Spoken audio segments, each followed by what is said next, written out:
He thought the mysterious cassette tape was his salvation, until he heard his own desperate screams. I am listening to myself die. The audio is muffled by the hiss of magnetic tape, but the voice begging for someone to open the door is unmistakably mine.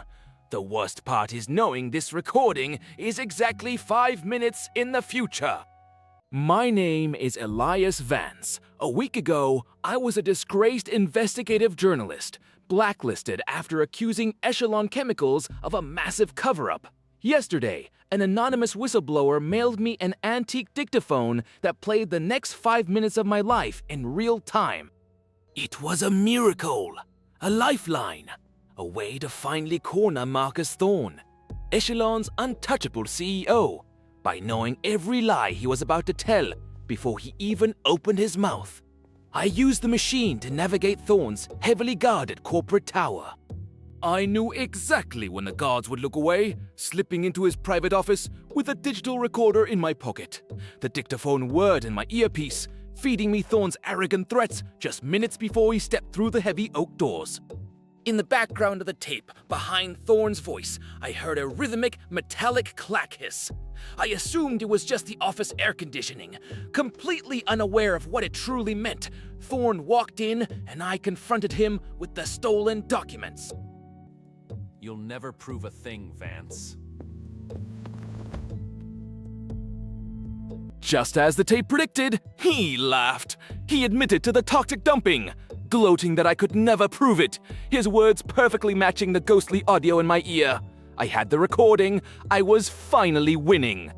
But then, the dictaphone in my ear violently clicked. Thorne's voice vanished. Instead, I heard my own ragged breathing, followed by myself screaming about a room filling with gas, all layered over that same rhythmic clack hiss. I looked at the digital clock on Thorne's desk. I had exactly 5 minutes before whatever I was hearing became my terrifying reality. Thorne smiled, a cold, dead expression, and pressed a silent alarm hidden beneath his polished mahogany desk. Panic surged, but the tape gave me an edge. I knew exactly which hallway the security guards would rush down. I bolted from the office, dodging the incoming guards by slipping through the executive lounge and sprinting toward the VIP lobby. I burst through the double doors, clutching my digital recorder. I was alone in the quiet foyer. I had the confession. I was safe.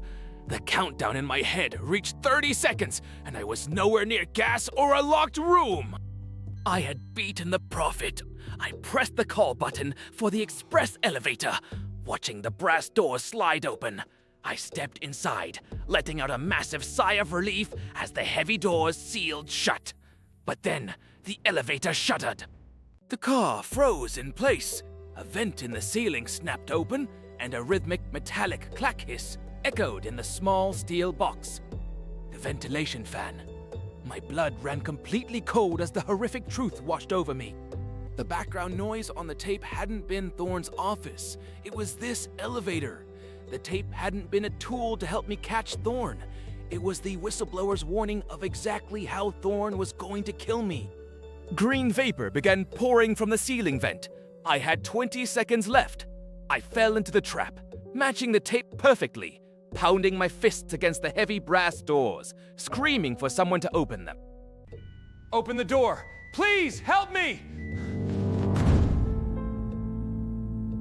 I was fulfilling the prophecy. If I kept begging, I would die in this metal box. I had to create a sound that wasn't on the recording. I swallowed my panic and grabbed the heavy steel fire extinguisher from the wall. I swung it upward with everything I had into the reinforced glass of the ceiling panel.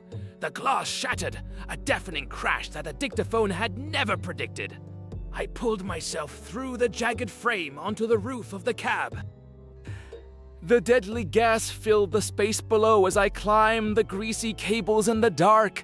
My lungs burned, but I kept climbing until I pried open the doors to the ground floor and collapsed onto the cold marble tiles. Taking in massive, desperate breaths of clean air, I reached into my pocket. The digital recorder held Thorne's destruction. Beside it, the antique dictaphone clicked, the magnetic tape finally running out, leaving nothing but dead air. I had listened to myself die, but in the silence that followed, I finally got to write my own future. I pushed myself off the floor, ready to show the world exactly who Marcus Thorne really was. If you could hear your own future, would you press play? Subscribe for more thrillers.